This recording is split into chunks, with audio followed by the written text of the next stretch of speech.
अस्सलाम वालेकुम नाजरीन। ये मेरे लिए ज़िंदगी और मौत का लम्हा था। ये कैप्टन जोशी के लिए भी ज़िंदगी और मौत का लम्हा था। मुझे पहचान लेने के बाद वो जान गया था कि मैं ही वो कमांडो हूँ जिसने पांडिचेरी में भारतीय जहाज़ों को तबाह करने के बाद अब अशोका होटल के एक कमरे को 6 मंजिलों समेत धमाके से उड़ा दिया है।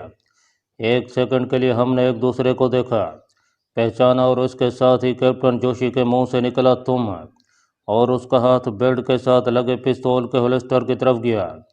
अगर मेरी जगह कोई दूसरा आदमी होता तो शायद वो कैप्टन जोशी के पिस्तौल के फायर से जख्मी होकर गिर पड़ता और वो उसे अपनी हिरासत में ले लेता, क्योंकि ऐसे आदमियों को जान से नहीं मारा करते, उनसे मिलिट्री ने पूछगछ करनी होती है। लेकिन कैप्टन जोशी को मालूम नहीं था कि उसके सामने कौन खड़ा है। जब मुझे पांडिचेरी में उसके पास लाया गया था तो मेरे हाथ पीछे बंधे हुए थे और वहशाना तशद्दुद की वजह से मैं अधमुआ हो रहा था, लेकिन अब मेरे हाथ बंधे हुए नहीं थे। मैंने कैप्टन जोशी को इतनी मोहलत ही ना दिया कि उसका हाथ होल्स्टर में से पिस्तौल निकाल सकता। मैंने उसके बाजू को नीचे पकड़कर ज़ोर से ऊपर को एक झटका दिया। कैप्टन जोशी कोई जवान अफसर नहीं था, उधेड़ उम्र का हो चुका था। सिर्फ उसे तशद्दुद के नए नए तरीके ईजाद करने की वजह से फौज से रिलीज नहीं किया गया था। दूसरा बाजू मैंने आगे खींचकर उसके गले में डाला और उसकी गर्दन अपने बगल में लेकर इतनी ज़ोर से ऊपर को झटका दिया कि कैप्टन जोशी की गर्दन की हड्डी टूटने की मुझे साफ आवाज़ सुनाई दिया। मैंने सीधे हाथ की उंगलियों से उसकी कड़कती हुई गर्दन को टटोला। उसकी हंसली टूट चुकी थी। मैंने उसे छोड़ दिया। वो किचन के फर्श पर मुंह के बल गिर पड़ा। वो मर चुका था। मैं कैप्टन जोशी की लाश को मेजर शरद के कमरे में नहीं रखना चाहता था। मैं उसे बाजू से पकड़कर घसीटता हुआ ज़हने में से होकर ऊपर छोटे से स्टोर में आ गया। उसकी खिड़की दूसरी जानिब हेडक्वार्टर की दीवार के साथ बहते हुए गंदे नाले की तरफ खुलती थी। मैंने कैप्टन जोशी की लाश को खिड़की में से गंदे नाले में फेंक दिया। वहाँ अंधेरा था, सिविलियन आबादी वहाँ से दूर थी। इस काम से फारिग होकर मैंने नीचे आकर मुँह हाथ धोया और कॉफ़ी की प्याली लेकर किचन वाली कुर्सी पर बैठ गया और उस जगह को गौर से देखने लगा जहाँ कैप्टन जोशी को मरने के बाद मैंने फर्श पर गिराया था। फर्श पर किसी किस्म का कोई निशान नहीं था। मैं उठकर कमरे में आ गया। कमरे में भी हर शे उसी तरह अपनी अपनी जगह पर पड़ी थी।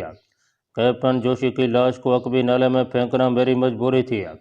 मैं उसकी लाश को मिलिट्री हेडक्वार्टर से निकाल कर नहीं ले जा सकता था कि उसे दूर किसी वीराने में या दरिया में फेंक देता। मुझे मालूम था कि जोशी की लाश गंदे नाले में गिरते ही डूब जाएगी और गंदे कीचड़ के साथ बहते बहते सुबह तक वहाँ से कहीं की कहीं निकल जाएगी। लेकिन लाश वहीं एक जगह कीचड़ में फंस कर रुकी रही और दूसरे दिन सुबह सुबह ही कैप्टन जोशी की लाश गंदे नाले से मिलिट्री पुलिस के आदमी निकाल कर ले आया। मुझे पता चला तो मैंने कोई परवाह न किया, क्योंकि कैप्टन जोशी बोलकर मेरा नाम नहीं ले सकता था। फौजी हेडक्वार्टर में एक और बाहर से आए हुए मिलिट्री ऑफिसर के कत्ल से एक बेचैनी सी फैल गई थी, मगर मुझे इंडियन फौजियों की बेचैनी से कोई सरोकार नहीं था। जो फौजी कैप्टन मेरे कीमती और पाकिस्तान और कश्मीर की सलामती के मिशन को एक लम्हे में तबाह बर्बाद कर सकता था, मैंने उसको ख़त्म कर दिया था। एक बार फिर मेजर शरद की सीक्रेट फाइल तक मेरा रास्ता साफ हो गया था। रात को मैं मेजर शरद के कमरे में ही सोया।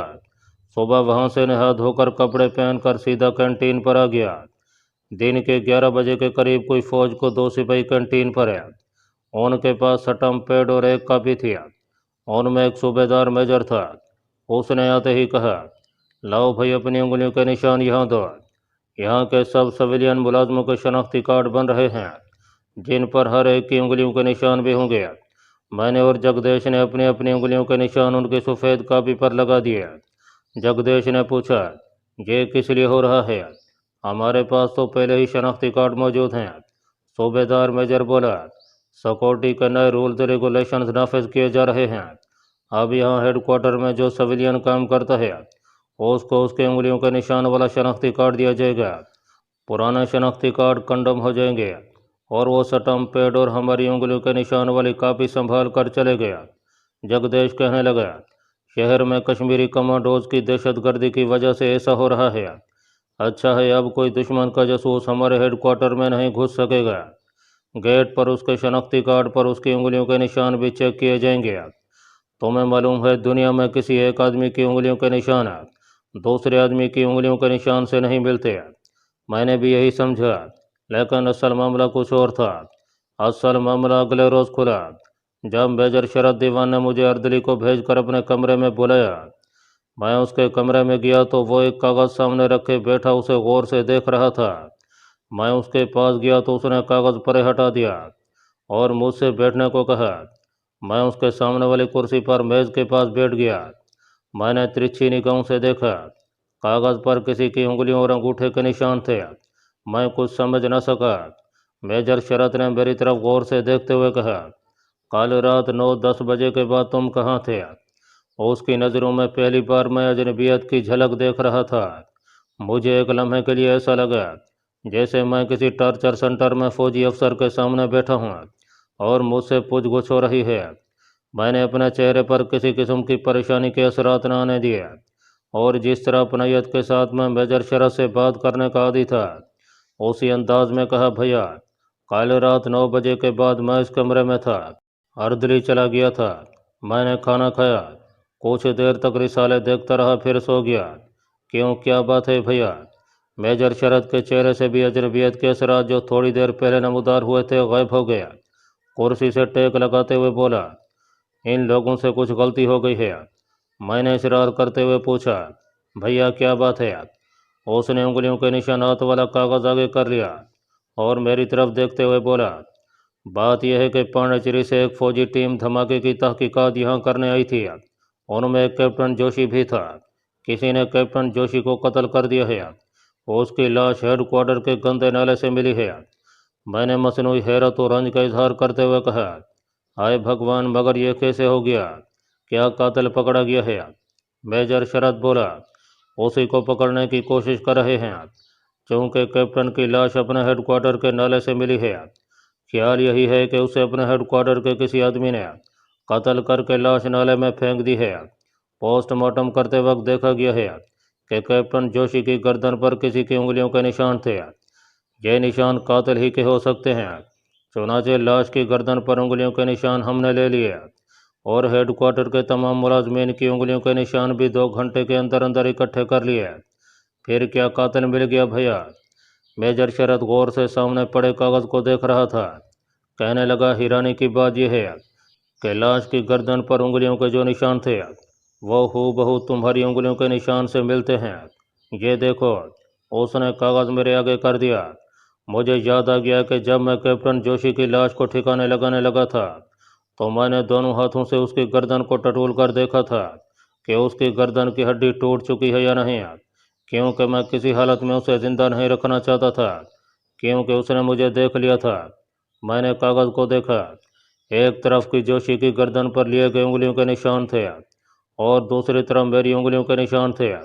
ये वो निशान थे जो 2 फौजियों ने शनाख्ती कार्ड बनवाने के बहाने कैंटीन पर आकर मेरी उंगलियों पर स्याही लगाकर कापी पर चिपका कर ले गए थे। ड्रामा अपना खतरनाक मोड़ पर पहुंच गया था।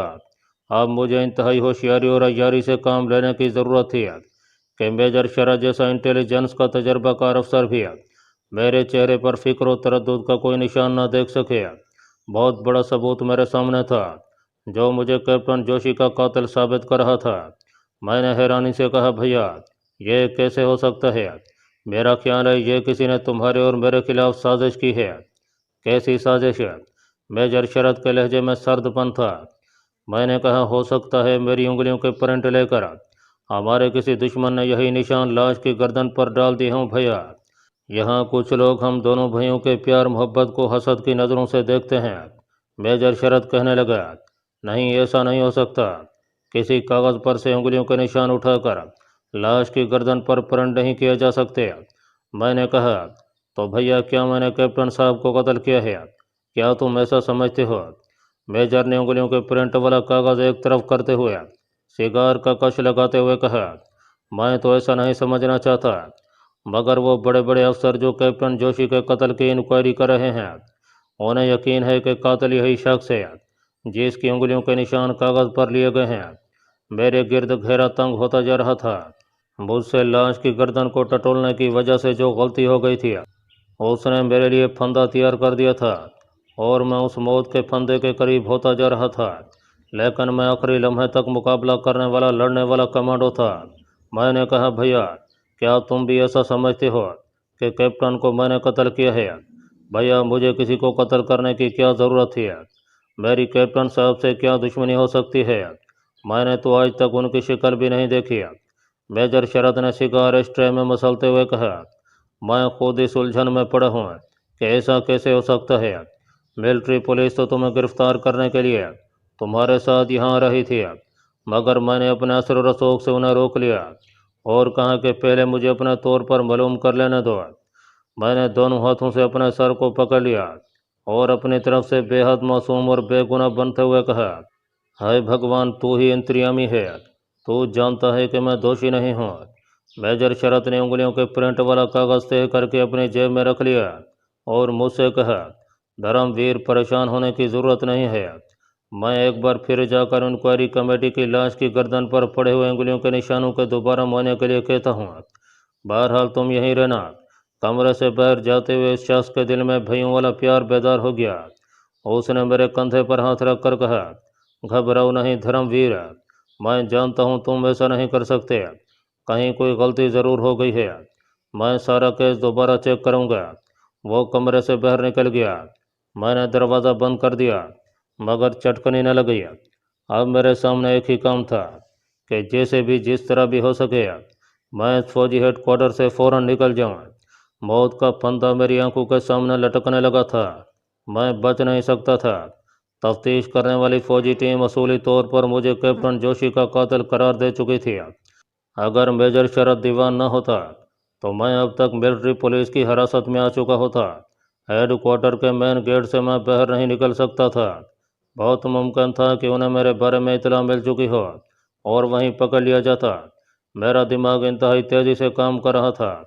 فوجی ہیڈ کوارٹر کا ایک چھوٹا سا راستہ بھی تھا جو عقب میں تھا، مگر وہاں بھی ہر وقت ملٹری پولیس کا پہرا لگا رہتا تھا۔ اس طرف سے جانا بھی خطرناک تھا۔ میری سمجھ میں اس وقت کوئی تدبیر فرار کی نہیں آ رہی تھی۔ سوچا کہ کھڑکی میں سے پیچھے گندے نالے میں چھلانگ لگا دیتا ہوں۔ میں نے بیڈ روم میں جا کر کھڑکی کھول کر نیچے دیکھا۔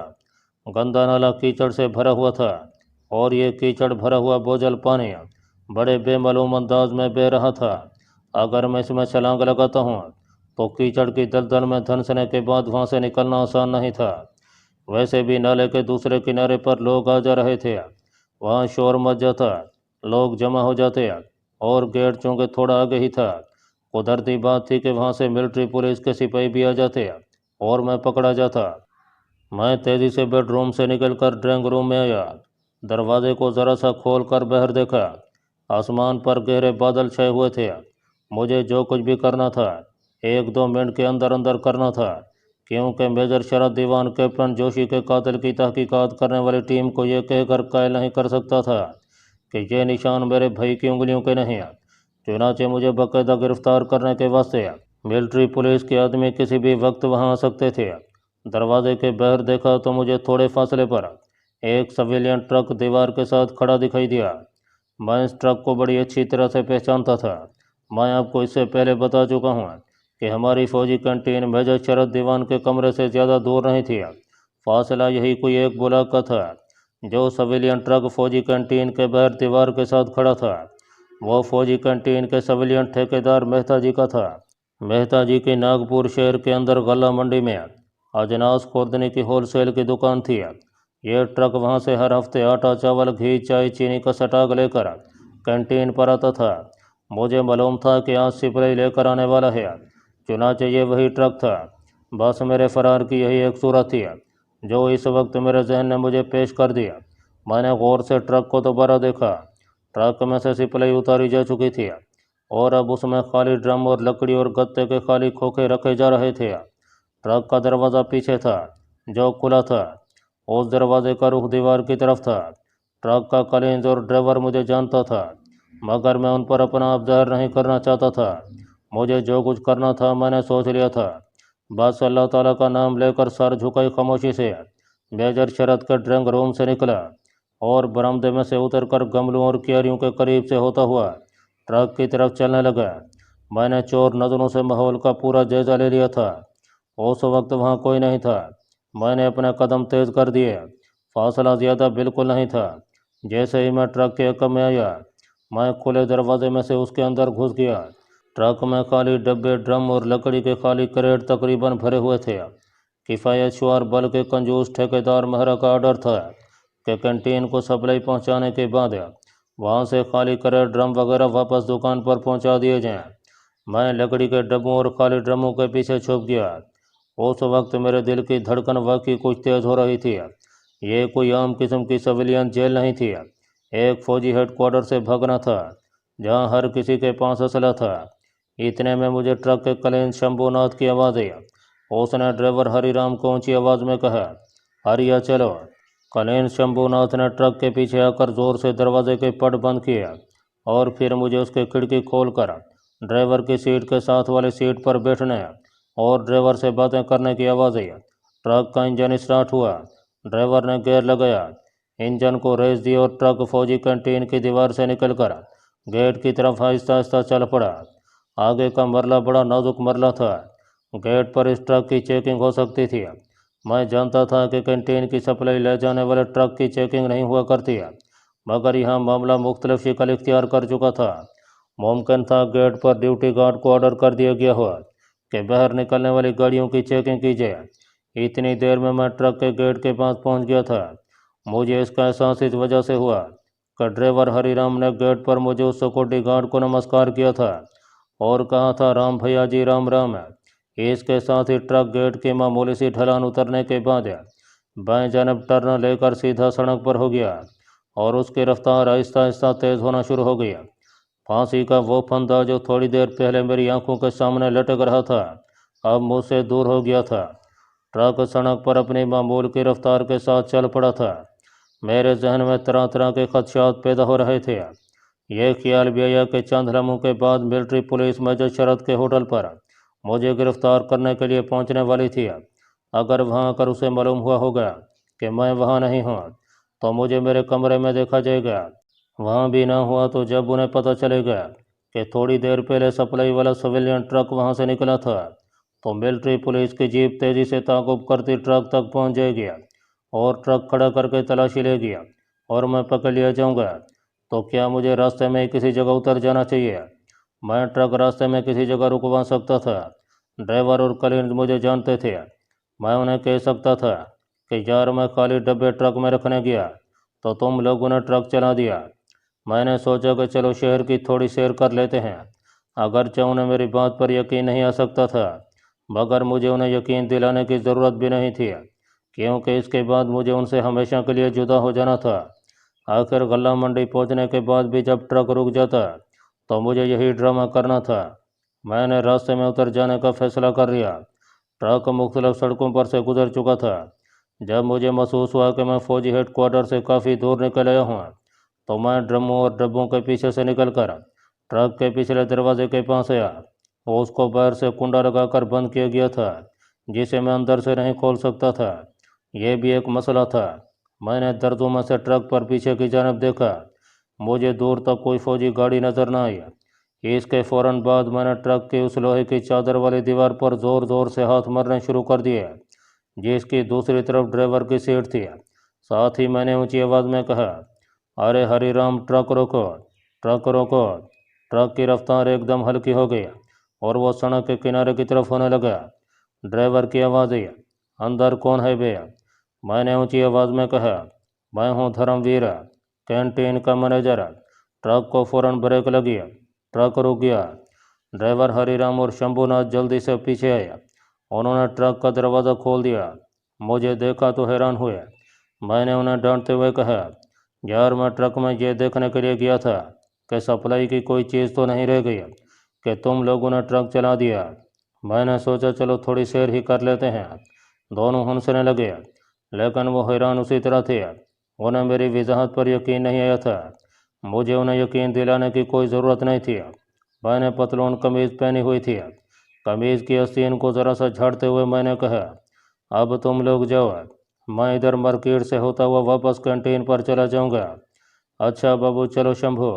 ड्राइवर यह कहकर अपनी सीट की तरफ बढ़ गया। कलिंज ने दरवाज़ा बंद करके कुंडी लगाया और ट्रक की दीवार पर ज़ोर से हाथ मारकर बोला, चलो हरिया जी। और ट्रक जिसका इंजन चल रहा था सड़क पर आगे रवाना हो गया। मैंने एक निगाह सड़क पर पीछे की जानब डाली।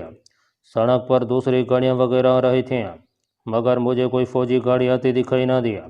मैं जल्दी से सड़क पार करके दूसरी तरफ आया और फुटपाथ पर पतलून की जेबों में हाथ डाले तेज तेज चलने लगा। एक चौक आया तो मैं वहाँ से दूसरे बाज़ार में दाखिल हो गया। यहाँ काफ़ी ट्रैफिक था। मैंने इस दौरान अपनी जेबों को टटोल कर देख लिया था। मेरे पास नकदी की शक्ल में सिर्फ 15-20 रुपए ही थे। एक रुमाल था और कुछ नहीं था। मैं सबसे पहले अपने साथी जासूस घनश्याम को फ़ोन पर अपने आने की इतला करना चाहता था। मैं सिर्फ वहीं छुप सकता था, क्योंकि इस शहर में मिलिट्री पुलिस बहुत जल्द मेरी तलाश में निकलने वाली थी। जब मिलिट्री पुलिस को पता चलेगा कि मैं फरार हो चुका हूँ तो उन्हें यकीन हो जाएगा कि कैप्टन जोशी का कातिल मैं ही हूँ। इसके बाद मेजर शरद पर जो मुसीबत आनी थी मुझे अब उससे कोई सरोकार नहीं था। लेकिन शहर में मेरी तलाश भी तेज़ी से शुरू हो जानी थी। मिलिट्री पुलिस ने सिविल पुलिस को खबरदार कर देना था और मेरी तलाश और मुझे पकड़ने के लिए जगह जगह छापे पड़ने शुरू हो जाने थे। मुझे इस कार्रवाई के शुरू होने से पहले पहले अपने जासूस के पास रिपोर्ट हो जाना था। वहाँ मुझे किसी जगह कोई पब्लिक टेलीफोन बूथ नज़र नहीं आ रहा था। मैं एक बड़े स्टोर में दाखिल हो गया।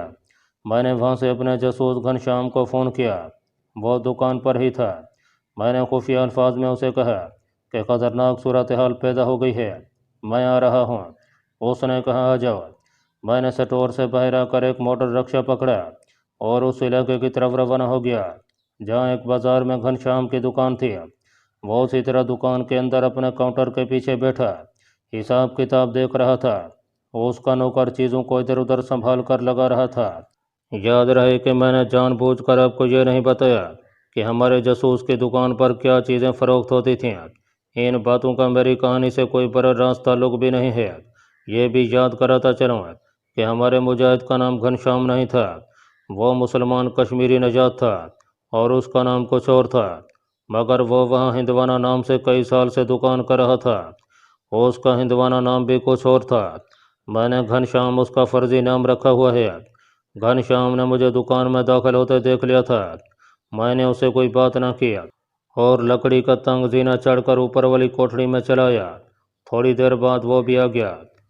उसने अंदर दाखिल होते ही दरवाज़ा बंद कर दिया और मुझे गले लगा लिया।